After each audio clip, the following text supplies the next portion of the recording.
जीवित पवित्र और सामर्थी नाम में जय मसीह की।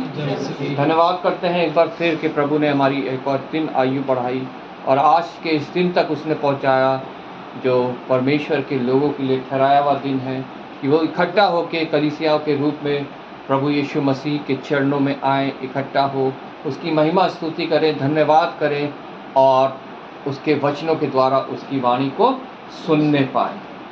हमने परमेश्वर की आराधना स्तुति करी, हमने अपने विनती निवेदन प्रार्थनाएं धन्यवाद के साथ उस तक पहुंचाई। अब समय है जबकि वचन के द्वारा परमेश्वर की वाणी हमने सुननी है और परमेश्वर का वचन कहता है कि हम उसके सामने शांत रहें, हमारा तन भी हमारा मन भी जो है उसके सामने शांत रहे, ताकि हम उसकी उस धीमी वाणी को सुन सके, समझ सके, जिसके द्वारा वो हमसे बातें करता है, जिसके द्वारा जो है वो हमारे हृदय में परिवर्तन लाता है, जिसके द्वारा वो हमारे हृदय में शांति भरता है, जिसके द्वारा वो हमारे को अपना आनंद देता है और हमारे को वो सामर्थ देता है कि इस पृथ्वी पे चलते रहते हुए हम एक जबकि मुसाफिर हैं, ये पृथ्वी हमारी नहीं, हमारी ये सफ़र है यहाँ पे हमारा एक उस स्थान के लिए, जैसा कि अभी हमने भजन संहिता में भी पढ़ा कि हम जैसे वो मिस्र से इजरायली लोगों ने सफ़र शुरू किया था, वैसा हमने भी ये सफ़र शुरू किया है शैतान के चुंगल से छुट के परमेश्वर के उस स्थान तक पहुंचने का जो प्रभु यीशु मसीह मेरे और आपके लिए तैयार करने गया हुआ है। और उस सफ़र में जो है हमें प्रभु की आत्मा की आवश्यकता है।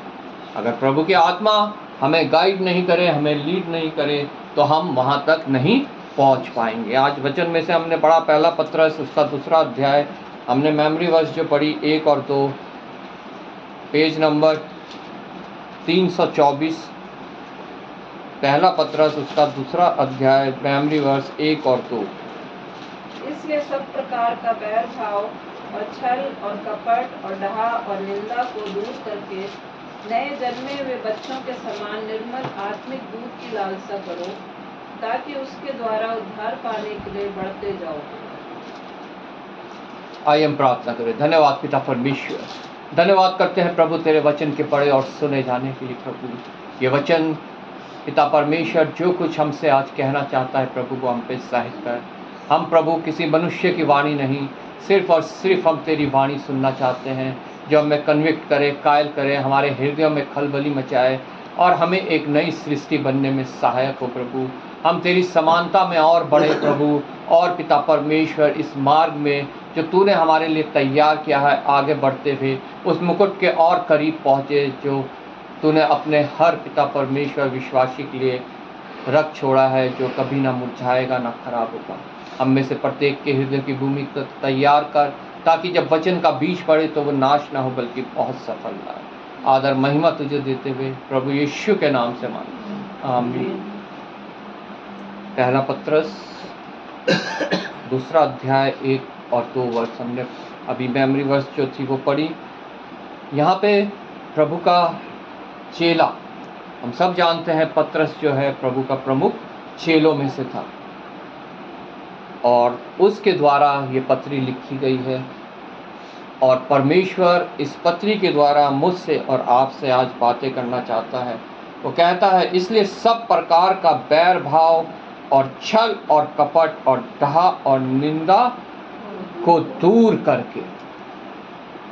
आज मनुष्य के जीवन में ये सब बातें पाई जाती हैं और अगर हमारे जीवन में ये सब बातें हैं तो हम कभी भी परमेश्वर के पुत्र और पुत्री नहीं हो सकते। हम कभी भी जो है प्रभु के योग्य फल नहीं ला सकते हैं। यहाँ पे लिखा है इसलिए सब प्रकार का बैर भाव, लेकिन आज मनुष्य एक दूसरे से बैर रखता है, बैर का भाव रखता है, एक दूसरे से नफरत करता है और उसी का नतीजा है ये आतंकवाद, ये उग्रवाद और जितने संसार में युद्ध हो रहे हैं ये सब उसी का नतीजा है। इजराइल और फिलिस्तीन का युद्ध हो रहा है, उधर रशिया और यूक्रेन का युद्ध हो रहा है और ऐसी स्थिति बनी हुई है कि मनुष्य मनुष्य का बैरी बना हुआ है। यहाँ तक घर के अंदर, वचन कहता है घर के अंदर मनुष्य एक दूसरे के बैरी हो जाएंगे। क्यों? क्योंकि परमेश्वर के वचन को सुनकर वो अनसुना करेंगे। एक जन सुन के मान लेगा, दूसरा जन सुन के मानेगा नहीं, और उनके बीच में जो है बैर भाव उत्पन्न हो जाएगा। पिता पुत्र का बैरी हो जाएगा, पुत्र पिता का बैरी हो जाएगा, माँ और बेटी के बीच में बैर हो जाएगा, बहू और सास के बीच में बैर हो जाएगा। ये वचन हमें साफ साफ बताता है। जैसा अभी हमने वचन में पढ़ा भी कि जिन्होंने विश्वास किया उनके लिए वो कोने के सिरे का पत्थर हो गया, और जिन्होंने विश्वास नहीं किया उनके लिए वो ठोकर खाने का पत्थर हो गया। हालेलुया। इसलिए सब प्रकार का बैर भाव हमारे अंदर प्रभु चाहता है सिर्फ और सिर्फ एक दूसरे के प्रति प्रेम हो। चाहे वो मनुष्य हमारे विश्वास को माने, चाहे वो मनुष्य हमारे विश्वास को ना माने। लेकिन आज दुनिया में ऐसा नहीं है। कितनी ही जातियां हैं, कितने ही धर्म हैं, लेकिन सब एक दूसरे के विश्वास को ना मानने वालों से बैर भाव रखते हैं, और उसी बैर भाव का नतीजा होता है एक दूसरे के ऊपर वो अटैक करते हैं, जिसको उग्रवाद कहा जाता है, आतंकवाद कहा जाता है। आज पूरे विश्व में ये उग्रवाद, ये आतंकवाद बहुत चलन में है, और हमारे हिंदुस्तान में भी इसका उपयोग हो रहा है। एक जाति दूसरे जाति के साथ बैर भाव रखते हुए उनके ऊपर वो हमला करते हैं। हम न्यूज़ में सुनते रहते हैं। मैं किसी जाति विशेष का नाम यहाँ पे नहीं ले रहा हूँ, क्योंकि प्रभु का वचन हमें ऐसा नहीं सिखाता है।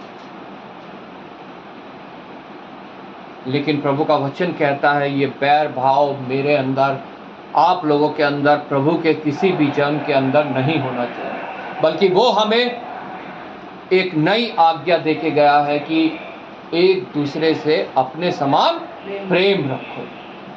अगर हम एक दूसरे से अपने समान प्रेम रखते हैं तो हम किसी को भी बैर भाव की दृष्टि से नहीं देखेंगे, किसी को से भी हम नफरत नहीं करेंगे, चाहे वो किसी भी जाति का हो, किसी भी धर्म का मानने वाला हो। हम उसकी इज्जत करेंगे और हम उसके लिए प्रार्थना करेंगे, और हम उसे प्रभु का वचन ज़रूर सुनाएंगे, ताकि वो प्रभु का वचन सुने और प्रभु उससे बातचीत करे और वो भी बचाया जाए। हालेलुया। ना कि हम खुद जाके उससे लड़ेंगे, नफरत करेंगे कि तुम भाई फलाने जाति में हो, तुम फलानी जाति में हो, तुम्हारा विश्वास ये है, तुम्हारा विश्वास ये है, तुम ऐसा ना करो, बल्कि प्रार्थना करना और प्रभु का वचन सुनाना, ये ही हमारा काम है, और ये ही परमेश्वर के प्रेम को प्रकट करता है। हालेलुया। एक दूसरे से बहरभाव और छल और कपट और डहा और निंदा को दूर करके, ये वो बातें हैं जो शैतान की ओर से मनुष्य के हृदय में डाली जाती हैं। वो शैतान जिसने हमारी आदि माता के कान में फुसफुसाया, वो मेरे कान में भी फुसफुसाता है, आपके कान में भी फुसफुसाता है कि उस जाति से, उस धर्म से तू बैर भाव रख, छल के साथ, कपट के साथ तू उसका कार्य कर, उससे ढा रख, उसकी निंदा कर। लेकिन हमारा प्रभु यीशु मसीह ये कभी भी हमें नहीं सिखाता है कि हम किसी से बैरभाव रखें, उससे छल करें, उससे कपट करें, उससे ढा करें और उसकी निंदा करें। इसलिए प्रभु का वचन कहता है इन सब बातों को अपने से दूर करके, अगर ये बातें तुम्हारे अंदर पाई जाती हैं तो तुम मेरे योग्य फल नहीं ला सकते, तुम मेरे लोग नहीं हो। इन सब बातों को मुझे और आपको और प्रत्येक मसीह जन को अपने अंदर से दूर करनी है कि हम किसी के प्रति अपने हृदय में नफरत रखें। प्रभु जब हम इन सब बातों को अपने आप से दूर कर देंगे तो आगे प्रभु का वचन कहता है नए जन्मे हुए बच्चों के समान। ये बातें नए जन्मे हुए बच्चे के अंदर नहीं होती हैं। वो किसी से बैरभाव नहीं करता, छल नहीं करता, कपट नहीं करता, ढा नहीं करता और किसी की निंदा नहीं करता। यहाँ पे एक बच्ची सो रही है, 1.5 साल की है, इसके अंदर ये बातें नहीं है। इसलिए प्रभु का वचन कहता है नए ये सब बातें अपने आप से दूर करो तो तुम भी नए जन्मे हुए बच्चे के समान हो जाओगे। हालेलुया। नए जन्मे हुए बच्चे के समान निर्मल आत्मिक दूध की लालसा करो। हालेलुया। एक नया जन्मा हुआ बच्चा है, उसे किस चीज की लालसा है? बस अपने माता के दूध की। हालेलुया। और जब हम प्रभु के द्वारा जन्मते हैं, नया जन्म ले लेते हैं तो हमें किस चीज की लालसा होनी चाहिए? परमेश्वर के आत्मिक दूध की। हालेलुया। और वो आत्मिक दूध हमें इन वचनों के द्वारा मिलता है। नए जन्मे बच्चे को ताकत सामर्थ उसके माता के दूध के द्वारा मिलती है, और जो प्रभु के वचन के द्वारा जन्म लेते हैं, नया जन्म लेते हैं, नई सृष्टि बनते हैं, उनको ताकत इस निर्मल दूध के द्वारा मिलती है जो हमारे लिए आत्मिक दूध है। हालेलुया। जन्मे हुए बच्चे के समान निर्मल आत्मिक दूध की लालसा करो ताकि उसके द्वारा उद्धार पाने के लिए बढ़ते जाओ। नए बच्चे की तरह हमने ये बैरभाव, ढा, छल, कपट, निंदा सब छोड़ दी, हम नए जन्मे बच्चे के समान हो गए। उसके बाद हमें निर्मल आत्मिक दूध की लालसा करनी है और हमने वहीं पर रुक नहीं जाना है। हालेलुया। उस निर्मल दूध को प्राप्त करके हमने बलवंत होना है, सामर्थ होना है, बढ़ते जाना है। और प्रभु का वचन कहता है कि उसके बाद हमें ठोस आहार की भी आवश्यकता है। एक बच्चा पैदा होता है, वो सिर्फ दूध पीता है, लेकिन जब वो बढ़ता जाता है, जब 6 महीने का वो हो जाता है तो उसको थोड़ा लिक्विड आहार दिया जाता है, और जब वो और बड़ा होता जाता है तो उसको ठोस आहार दिया जाता है ताकि उसका शरीर बल पाए, वो सामर्थ पाए और वो कद काठी में बढ़ता जाए। हालेलुया। ऐसे ही आत्मिक जीवन का भी है। हम जब नई सृष्टि से जन्म ले लेते हैं, प्रभु के लिए नई सृष्टि बन जाते हैं। निकोदेमुस प्रभु यीशु मसीह के पास आया और उससे पूछा मैं उद्धार पाने के लिए क्या करूं? प्रभु यीशु मसीह ने कहा जो तुझे व्यवस्था के अनुसार आज्ञा दी गई है उनको मान। तो उसने कहा वो तो मैं अपने बचपन से ही मानता आ रहा हूं।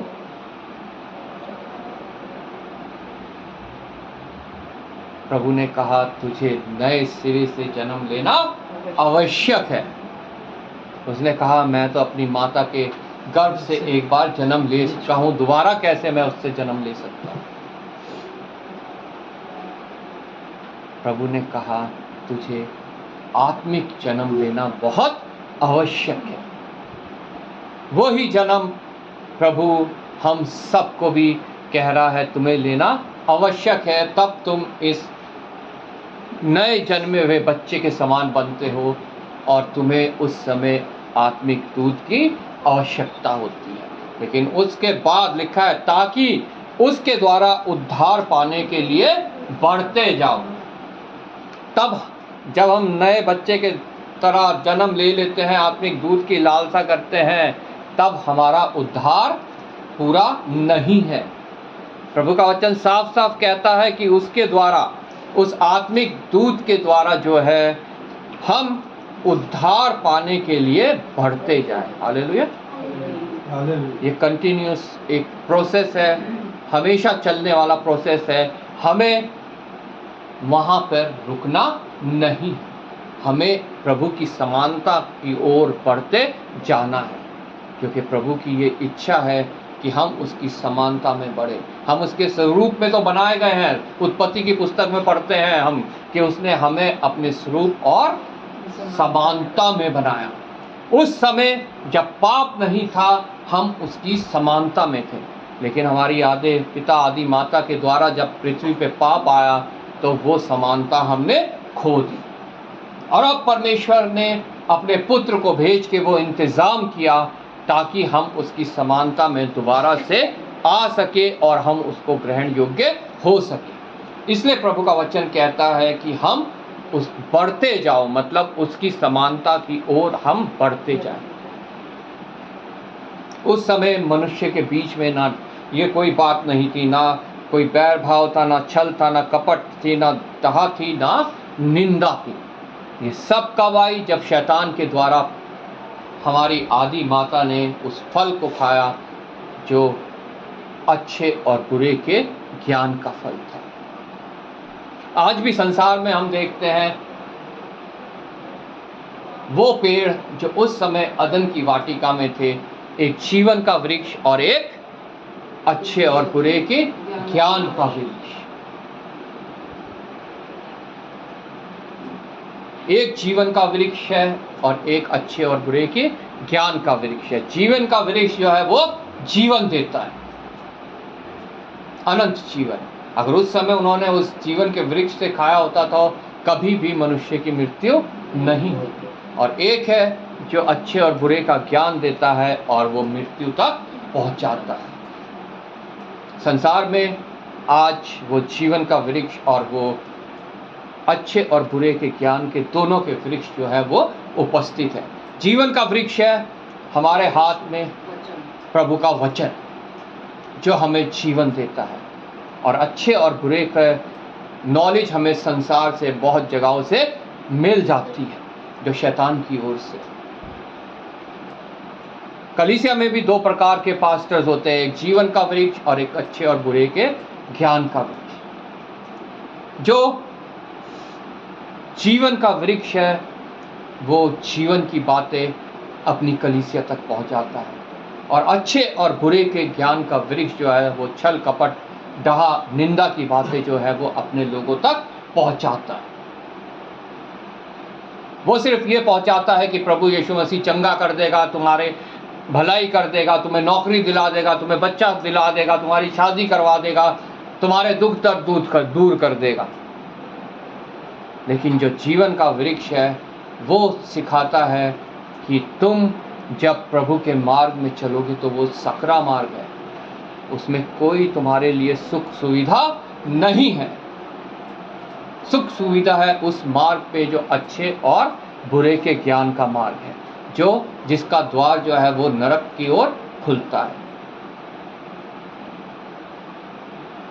इसलिए हमें वचनों के प्रकाश में जांचना है कि हम जीवन के वृक्ष वाली कलीसिया में हैं कि हम अच्छे और बुरे के ज्ञान वाली कलीसिया में हैं।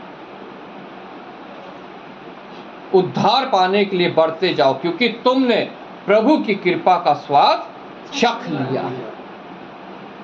हम प्रभु यीशु मसीह के चरणों में आ गए,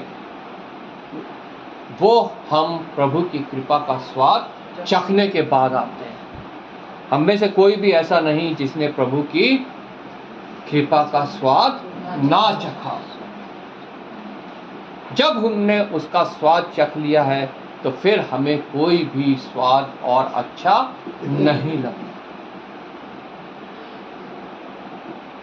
फिर हमें उद्धार पाने के लिए पर्वतों पे जाना अच्छा नहीं लगेगा, नदियों में गोते लगाना अच्छा नहीं लगेगा, मूर्तों के सामने जो है हमें भेंट चढ़ाना अच्छा नहीं लगेगा, और ना ही हमारे को ये सब बातें अच्छी लगेंगी जो लिखा है बैर भाव छल कपट डहा और निंदा की बातें। हालेलुया।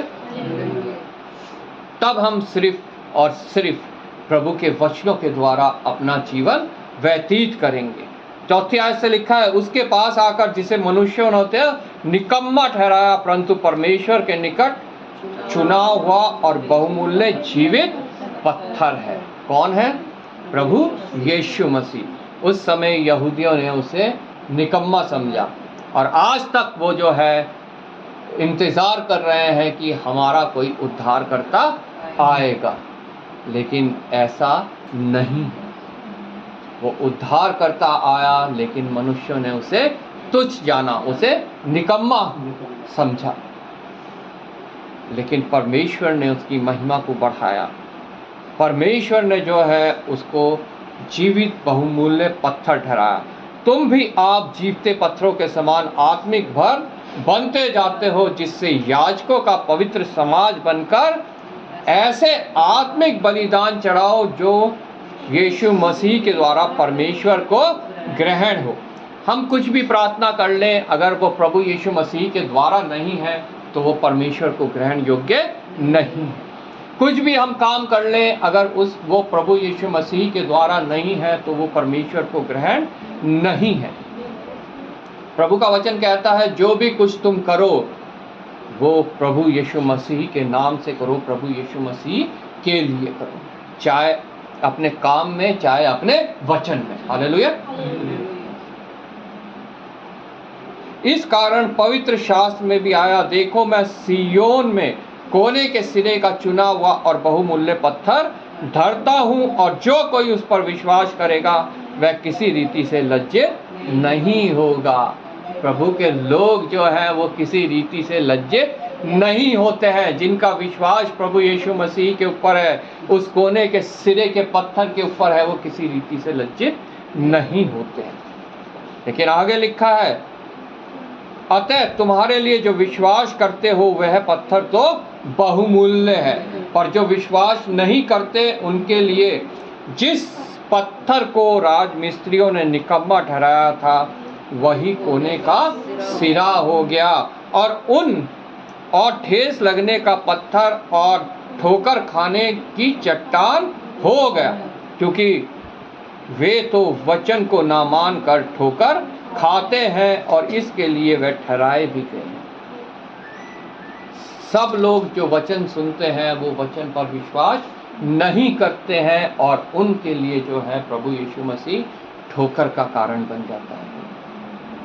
वो वचन सुनते तो हैं लेकिन वह उसको मानते नहीं है। लेकिन हमारे लिए लिखा हुआ है, पर तुम एक चुना हुआ वंश।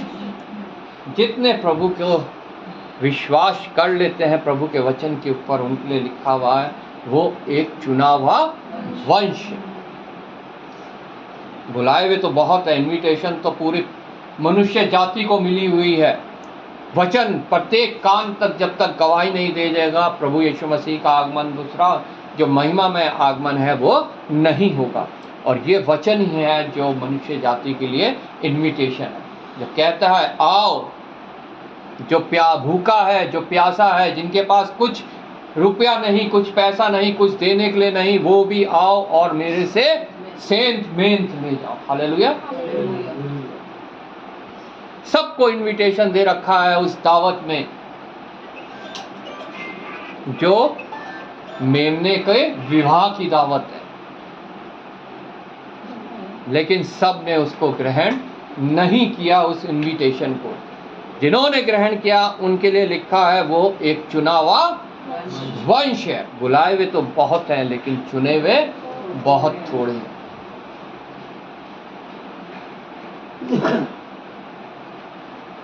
और राजपदधारी याजकों का समाज। हम कोई छोटे मोटे लोग नहीं हैं। संसार सोचता होगा हमें हम छोटे मोटे लोग हैं, लेकिन प्रभु का वचन हमारे को बहुत बड़ी एक उपाधि देता है, एक पदवी देता है। हम उसके चुने हुए हैं। हम राजपदधारी याजकों का समाज, याजपदधारी अधिकारी हैं हम, याजकों का समाज है और पवित्र लोग और परमेश्वर की निज प्रजा। इसलिए कि जिसने तुम्हें अंधकार में से अपनी अद्भुत ज्योति में बुलाया है उसका गुण प्रकट कर। ये सब उपाधि हमें इसलिए दी गई है ताकि हम प्रभु यीशु मसीह का गुण प्रकट करें।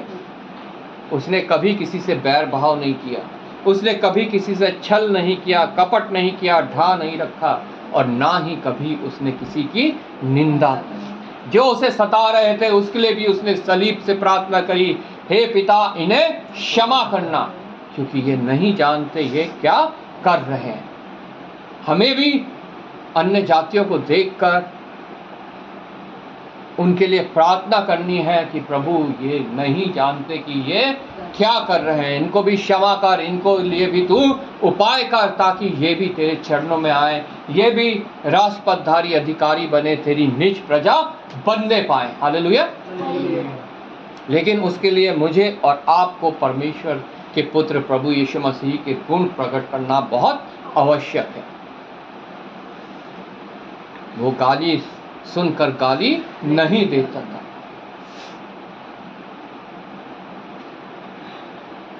प्रभु का वचन कहता है, एक सोते से दो पानी नहीं निकल सकता, ना मीठा और खारा पानी एक सोते से नहीं निकल सकता।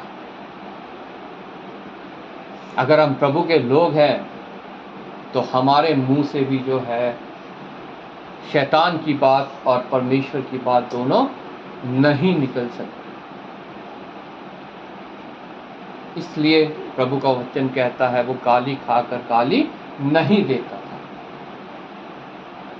प्रभु के वचन में लिखा है तुम गाली सुनकर गाली ना दो, इसलिए कि जिसने तुम्हें अंधकार में से अपनी अद्भुत ज्योति में बुलाया है उसका गुण प्रकट करो। तुम पहले तो कुछ भी नहीं थे।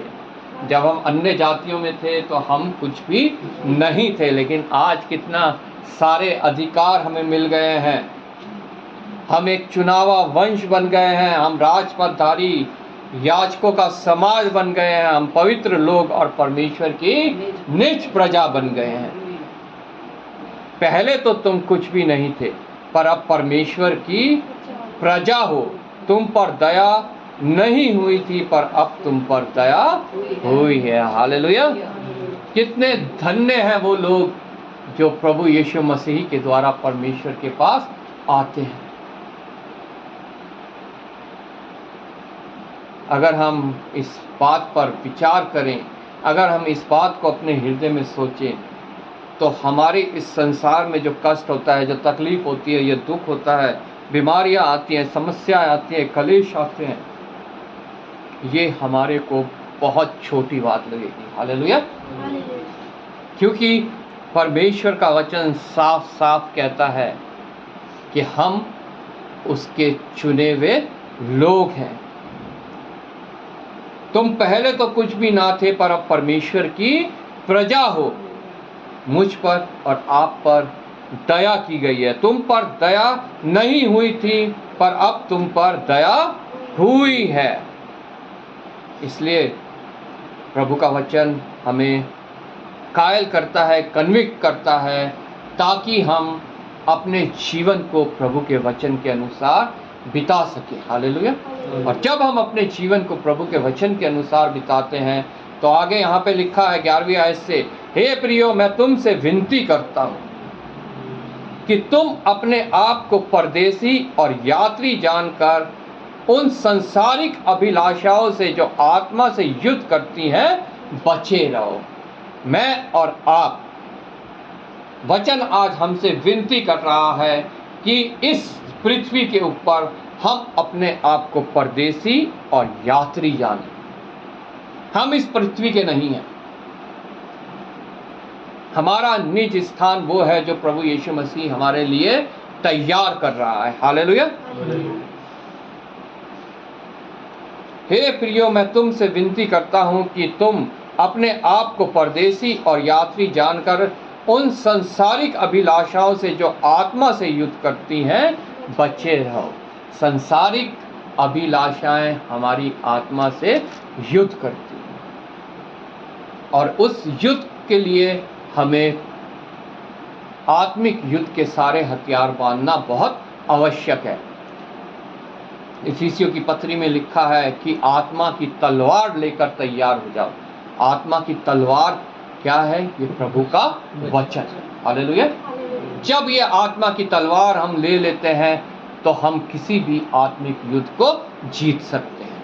प्रभु यीशु मसीह ने भी आत्मिक युद्ध को इस आत्मा की तलवार के द्वारा जीता, जब शैतान उनके ऊपर परीक्षाएं लेने आया।